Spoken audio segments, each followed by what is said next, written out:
சமீபத்துல அடர்ந்த காட்டுக்குள்ள ஏற்படுற காட்டுத்தீ. This morning, an explosive California wildfire forcing hundreds of evacuations and creating its own weather system. Oh my God! Making it even harder. சிட்டிஸ்ல பெருவெள்ளம்.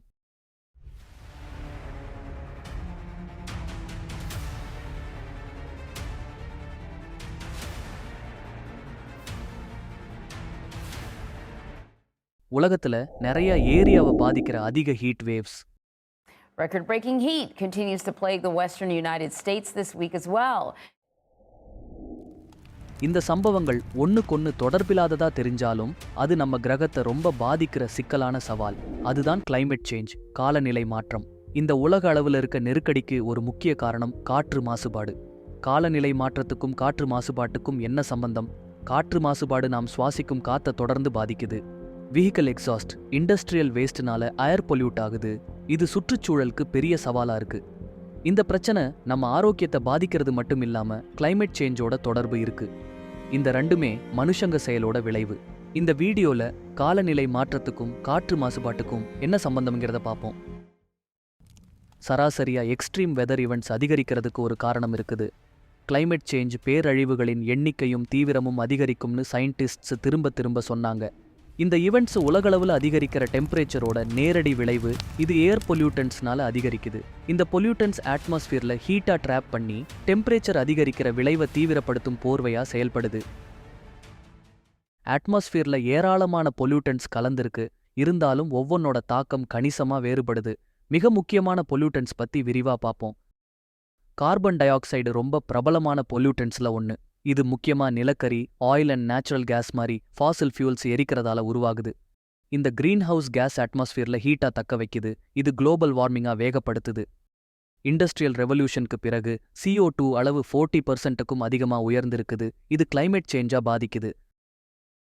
மெத்தேனு carbon di oxide மாறி பரவலா இல்லைனாலும் அதோட ஹீட் ட்ராப்பிங் கேப்பபிலிட்டி கொஞ்சம் சக்தி வாய்ந்தது. இது விவசாயம், குறிப்பா கால்நடை, கழிவு, ஃபாசில் ஃபியூல்ஸ் எக்ஸ்ட்ராக்ஷன்ல இருந்து உருவாக்கப்படுது. உலகளவுல குளோபல் கிரீன் ஹவுஸ் கேஸ் எமிஷன்ஸ்ல தோராயமா 20% மீத்தேன் காரணம். இதுக்கு CO2-வை விட 25 மடங்கு வெப்பத்தை அதிகரிக்கிற திறன் இருக்கு. நாக்ஸ், நைட்ரோஜன் ஆக்சைட்ஸ் பெரும்பாலும் வாகனங்கள்ல இருந்தும் தொழிற்சாலையில இருந்தும் வர கேசஸ். இது கிரவுண்ட் லெவல் ஓசோன் உருவாக பங்களிக்குது. இது மனிதர்களுக்கு தீங்கு விளைவிக்கிறது மட்டுமில்லாம பார்ட்டிகுலேட் மேட்டர் அளவையும் உயர்த்தும். பார்ட்டிகுலேட் மேட்டர்ங்கிற சொல் காத்துல இருக்க சின்ன துகள்களை விவரிக்குது. அதால சுவாசத்துல கலந்து நுரையீரலுக்குள்ள ஆழமா போக முடியும். PM 2.5 குறிப்பா சுவாச பிரச்சனை, சின்ன வயசு மரணத்தோட தொடர்புடையது. மேலும் பார்ட்டிகுலேட்ஸ் கிளைமேட் சேஞ்சிலையும் தாக்கத்தை ஏற்படுத்துது. எக்ஸாம்பிளுக்கு பிளாக் கார்பன், ஒரு குறிப்பிட்ட வகையான PM, சூரிய ஒளிய உறிஞ்சி அட்மாஸ்பியர் டெம்பரேச்சரா உயர்த்துது. அது பனில படியும் போது அது உருகிறத துரிதப்படுத்தி கடல் மட்ட உயர்வுக்கு பங்களிக்குது. மாசுபாடுன்னு வரும்போது ஓசோன் 2 பக்கமும் கூர் இருக்க கத்தி. ஸ்ட்ராட்டோஸ்பியர்ல இது தீங்கு விளைவிக்கிற அல்ட்ரா வயலட் ரேடியேஷனுக்கு எதிரா ஒரு பாதுகாப்பு கவசமா செயல்படுது. மாறா தரைமட்டத்துல இது சூரிய ஒளி இருக்கையில நைட்ரஜன் ஆக்சைட்ஸ், வாலடைல் ஆர்கானிக் காம்பவுண்ட்ஸோட கெமிக்கல் ரியாக்ஷன்ஸ் மூலம் ஆபத்தான பொல்யூட்டண்டா மாறுது. காற்று மாசுபாடு ஒரு இடத்துல மட்டும் நடக்கிறது இல்ல. மாறா இது வெவ்வேறு சோர்சஸ்ல இருந்து வரதால உலக அளவுல இருக்க சவால். இந்த சோர்ஸா இன்னும் துல்லியமா ஆய்வு செய்யறதால நம்ம பூமியில காற்று மாசுபாட்டை குறைக்கிறதுக்கு நல்ல முறைய கண்டுபிடிக்கலாம். கார், லாரி, கப்பல், விமானம் மாறி வாகனங்க உலக காற்று மாசுபாட்டுக்கு முக்கிய பங்களிப்பு செய்து. இந்த போக்குவரத்து முறையில ஃபாசில் ஃபியூல்ஸா எரிக்கிறதால carbon dioxide, nitrogen oxides, particulate matter மாதிரி தீங்கு விளைவிக்கிற பொருள் காத்துல வெளியேத்துது.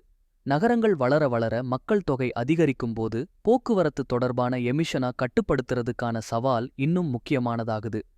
இண்டஸ்ட்ரியல் செக்டர் காத்தோட தரத்தை ரொம்ப பாதிக்குது. குறிப்பா power plants, steel mills, cement factories பொல்யூஷனோட முக்கியமான சோர்ஸா இருக்கு. இந்த ஃபேக்டரிஸ் பெரும்பாலும் எனர்ஜியை உருவாக்கவும் ப்ராடக்ட்ஸ் உற்பத்தி செய்யவும் ஃபாசில் ஃபியூல்ஸா எரிக்குது. இதோட விளைவா கணிசமான அளவு carbon dioxide, nitrogen oxides, sulphur டை ஆக்சைடை காத்துல வெளியிடுது. இதுல நிலக்கரியில இயங்குற பவர் பிளான்ட்ஸ் அதிக அளவு தீங்கு விளைவிக்கிற எமிஷனுக்கு காரணமாகுது. அறுவடைக்குப் பிறகு விவசாயிகள் பெரும்பாலும் மிச்சத்தை எரிக்கிறாங்க. இது உலகம் முழுசும் நிறைய பகுதியில இருந்தாலும் இது காற்று மாசுபாட்டோட முக்கிய ஆதாரம். இந்த நடைமுறை கிரீன்ஹவுஸ் கேஸ் எமிஷனை அதிகரிக்குது. நிறைய வழக்கமான வீட்டு பொருட்கள் பொல்யூஷனா உருவாக்கலாம். Paints, cleaning agents, aerosol spreads மாதிரி பொருட்கள் வாலடைல் ஆர்கானிக் காம்பவுண்ட்ஸை காத்துல வெளியிடுகிறது. இந்த VOCs கிரவுண்ட் லெவல் ஓசோன் உருவாக்குறதுல முக்கியமானது. இது ஆரோக்கியத்துக்கு தீங்கு விளைவிக்கிறது மட்டுமில்லாம காத்தோட தரத்தை மோசமாக்குது. காற்று மாசுபாடு காலநிலை மாற்றத்துக்கு சரியா எப்படி பங்களிக்குது? இது அட்மாஸ்பியர்ல வெளியிடற பொல்யூட்டன்ஸ் வகையை பொறுத்தது.